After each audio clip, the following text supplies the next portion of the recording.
Hello. All right, you're welcome to my channel. This is the first time. My name is Peter Esisele. I'm a PhD student at University of Alberta in Edmonton, Canada. So in this video, I'm going to be explaining to you how funding work in Canada. So I'm just giving experiences based on Memorial University and also University of Alberta. So and mostly research-based programs that usually get that are usually fully funded. Course-based are not usually fully funded. So when I talk about full funding, it's usually the kind of funding that will cover your tuition and also cover your cost of living. Isn't that exciting? Having scholarship and funding that covers your tuition and cost of living. It is amazing. It is amazing. That was what I had when I was doing my master's. It was a fully funded program, fully funded, scholarship that I had, fully funded program, and I had full scholarship. So it covered cost of living, it covered my tuition and everything. So how does it usually work? Now, most of for research-based programs, especially for programs where you have to, get a supervisor before you apply for admission, for most of those scholarships or most of those funding, you don't really apply for them directly as a student. Okay, you don't like just yourself, you apply without getting a supervisor. I mean, there are specific awards you can apply to, but for full funding that I'm explaining now is the type of funding that you get when you get a supervisor. Basically, how it works is that when you contact a professor and then the professor accepts to supervise you, that is a very, very fantastic and amazing news to hear. Yes, to know that a supervisor has agreed to supervise you, it's an amazing news. And then when a professor has agreed to supervise you, then they will ask you to submit application for admission. And then when you submit application for admission, what happens is that as the application gets to the department, you already put the professor's name when you're applying, and then what happens is that when the school gives you admission, then even before the admission letter comes out, the professor can nominate you for the entrance award, or they can nominate you for the School of Graduate Study award. They know a lot of entrance award that they can apply for. So this is only when the professor nominates you that you'll be qualified to get those awards. So if you don't get supervisor, you cannot, even though you apply for admission for programs that are required to get a supervisor, it's very difficult for you to get admission without the supervisor, so you can't even apply for them. So the focus should be on getting supervisor. I know it's tough, I know it's hard, but don't give up. Just keep sending emails. Just keep sending emails and make sure you improve in every email that you send.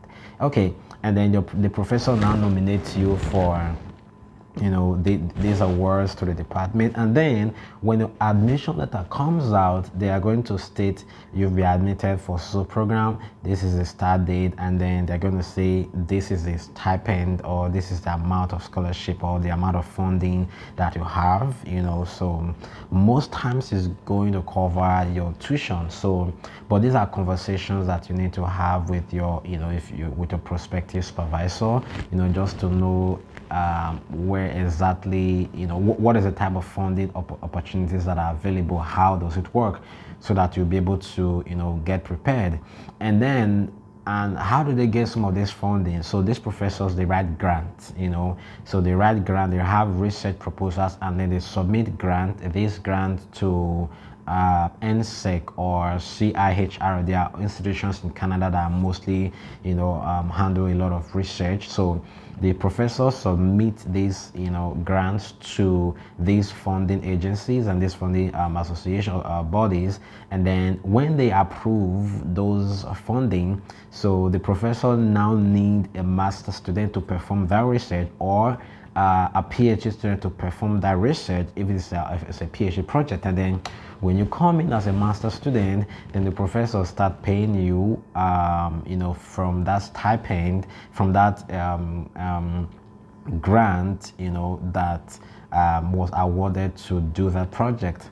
So basically, the university handle all, the grant. So there are usually numbers that are associated with each grant, so the professors will kind of let the department know that they can pay you from this grant, that works.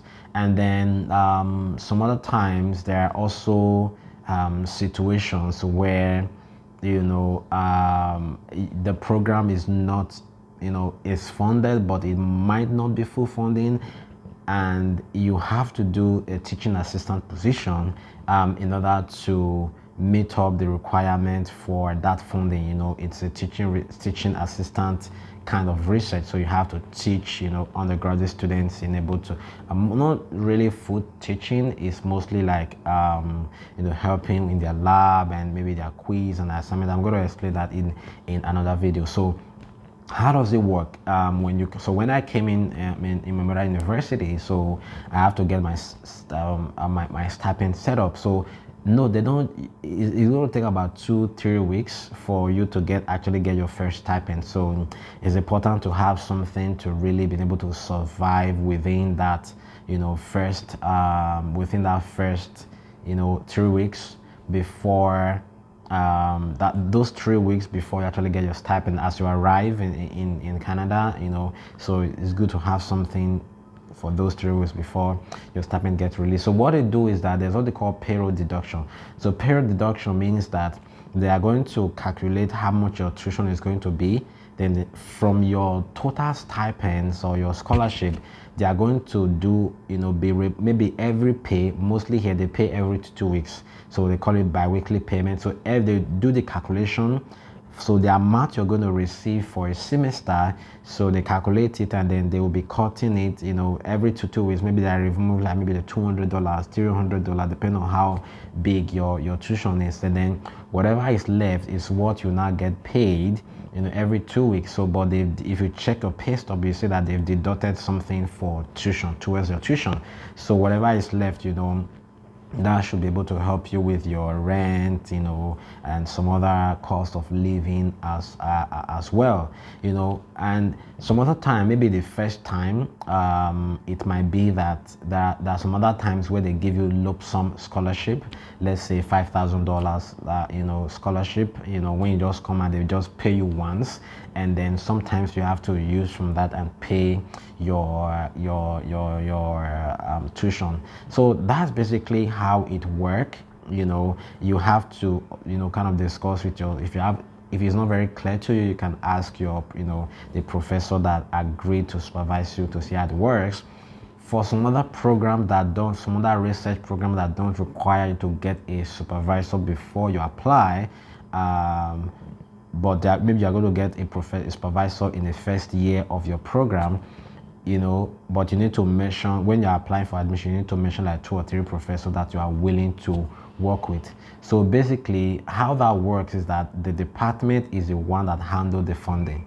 Okay, so when you apply to the department, the admission committee look through your application, and if they want to offer you admission, so what they do is that they give you admission, and then they give you funding, and that funding is now going to be based on the department, what's available in the department.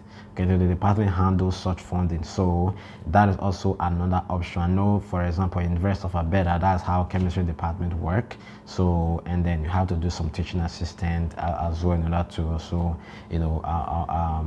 make things up. So that's basically how it works. So if you get full funding, most times it's usually able to cover your cost of living and your tuition, but make sure you discuss with your supervisor and the department to be sure, so that you come well prepared. All right, so that's all for today. So if you have any question regarding funding, something that is not clear, if you're trying to do how much is it, I've not talked about it because it's always changed across university. So you can leave the comment, you can put a comment in the comment section, and then I'll be able to address any question question you have regarding funding. If there's anything that is not clear, then how do you set up your bank and all of those things with your, deduction, they pay automatically into your bank account. But leave some of those questions in the comment section. And if you've had, interview with a professor and, they've not finalized, how that funding is going to be, you can also leave the question in the comment section. I will try to address it as soon as possible. All right, thank you so much for watching this amazing video, and I hope you enjoyed it. If you enjoyed it, do it to hit the subscribe button so that whenever new videos are released, you will be the first to get notified. And thank you for watching. Have a great and amazing